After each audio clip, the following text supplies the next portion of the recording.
반갑습니다. 한국사의 해설의 품격넘사학도 해fun사입니다. 자, 이번 영상에서도 제가 만난 한국 어플인 하얀국사 오늘의 문제 3월 1일자 해설하도록 하겠습니다. 먼저 1번, 가나사의 시기 타실로 옳은 거 있겠는데 이 문제 솔직히 시기 유형 치고는 좀 어렵긴 해요. 이게 어떤 걸 냈는지 이해하는 게 중요한데, 제가 흔히 가나 시기 유형은 가해 사건을 계기로 선지의 사건이 발생하던지 선지의 사건을 계기로 나의 사건이 발생하는 게 첫 번째, 아니면 가 나를 두고서 여기 시기는 땡땡 시기다를 의도시키는데, 이 문제의 경우에는 얘에 해당되는 스타일이에요. 왜 그러냐면 가의 경우에는 최충원 형제가 뭐 왕을 협박했다 뭐 이런 게 있어요. 그러니까 일단은 어쨌든 간에 최씨 무신정권 관련된 인물들이 일단 살아있어요. 일단 살아있다, 오케이.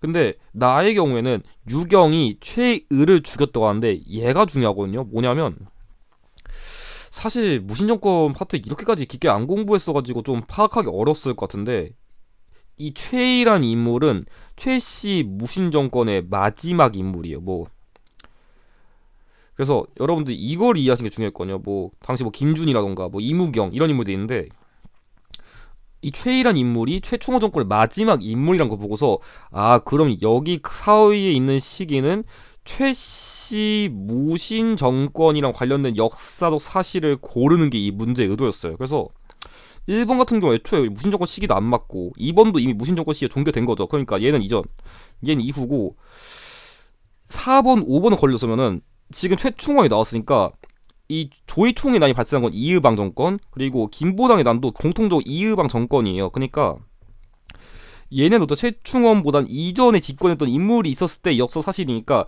얘는 그냥 무신 정권이 아니야, 얘는 무신 정권 중에서 얘보다 앞이야, 그걸 바탕으로 시기를 속어서 풀던지 아니면 이렇게 풀었어야 되는데, 제가 보기에는 그냥 시기가 안 맞는 걸 잘라가지고 푸는 게 조금 더 쉬웠을 것 같아요. 그래서 만정의 난 같은 경우에는 최씨 무신 정권, 그 중에서도 최충원 정권 때 발생한 대표적인 반란이니까 이렇게 문제의 의도를 파악하시는 게 중요했습니다. 정답은 3번이에요. 자, 이번 가나샤의 시기도 사실로 옳은 거 얘기했는데 전형적인 사화유형이죠. 이거는 포인트만 잘 이해하시면 되는데, 사실 사화유형은 각 사화가 발생한 원인만 제대로 파악해도 반은 가거든요. 이 문제에서는 왕은 대비에게 어찌하여 내 어머니를 죽였습니까 해가지고 왕이 빡쳐가지고 엄마의 원수들을 죽여버린다, 엄마의 원수를 갚는다, 갑자사화입니다. 자, 연산군시기. 자, 나의 경우는 더 쉬운데 유님만 보면 돼요. 유님, 뭐 대윤, 소윤, 뭐 유님, 윤원영 말한 건데, 이때는 외척 세력끼리의 싸움이거든요. 그래서 항상 을사사화를 낼 때는 우리끼리 싸운다, 을사사화. 그래서 윤인, 윤원영 나오면 그냥 찍으시면 됩니다. 아니면 대윤, 소윤이 나오니까, 그럼 이쯤에 나오는 건 우리 흔히 무각기에 하잖아요. 무각기에. 그래서 뭐 기묘사화와 관련된 게 나올 확률이 높은데, 이 문제는 살짝 비튼 게 뭐냐면 4번은 갑자사 앞이니까 이걸 함정으로 낸 거고 혈량가가 시행돼 왔다는데, 이 기묘사화의 원인은 혈량과 실시랑 더불어서 위훈 삭제예요.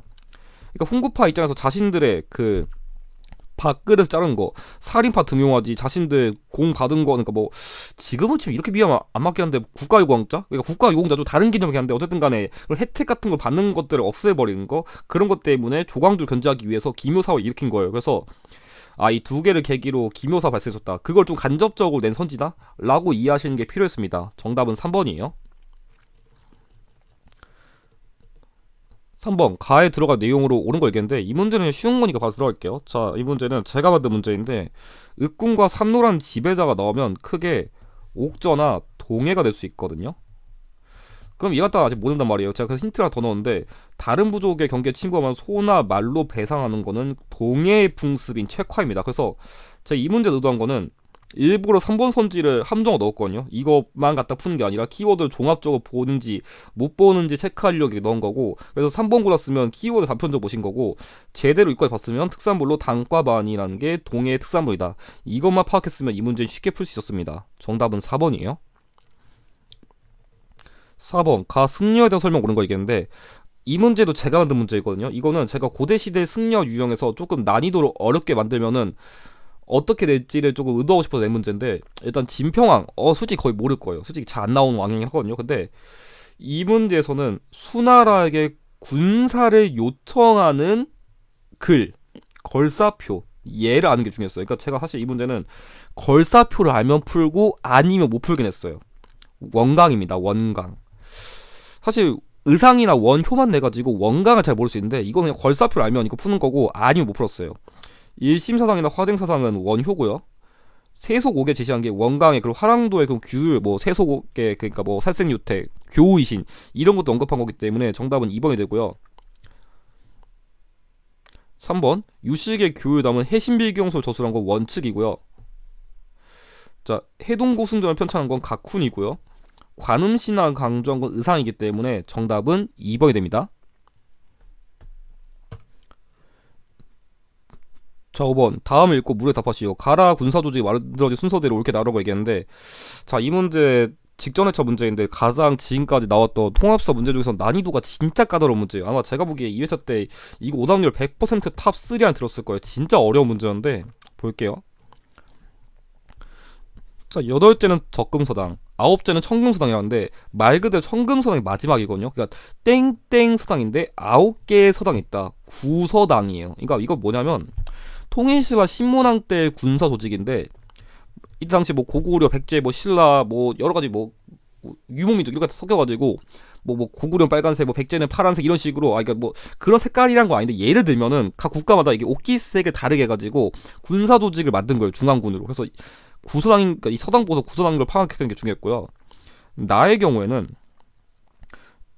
이 응양군 아는 게 좀 중요했어요. 이 응양군은 고려시대 2군이거든요. 응양군, 용호군을 말한 건데 이 중에서도 약간 당시 중앙군의 대장급 하는 게 상장군의 대장군이거든요. 그래서 이걸 보고서 고려시대 중앙군을 파악하는 게 핵심이었어요. 이거 좀 어려웠어요. 얘도 제가 보기에 응양군 갖다 파악하는 게 제일 쉬웠을 것 같고, 솔직히 이 문제 틀렸다면 얘 때문에 거의 틀렸을 것 같은데, 자, 이 문제에서는 포인트를 여기에 꽂히지 말고 무의형과 장어형에 꽂혔어야 돼요. 자, 무의형과 장어형은 2형이거든요. 이거는 기존의 5군형을 개편한 건데 1882년에 기존의 그런 5군형을 개편한 군사 조직이다. 그래서 무의형, 장어형을 몰랐으면은 얘 보고서 조선시대 그 5군형 시총과 이렇게 헷갈렸을 수 있어요. 그래서 키워드를 더 결정적인 거 찾는 게 중요한 문제였고, 라의 경우 그나마 쉬운데 금이형이에요. 그래서 이 금이형의 경우에는 5군형의 완성이기 때문에 얘는 조선시대 후기의 숙종 때입니다. 그래서 순서 정리하면은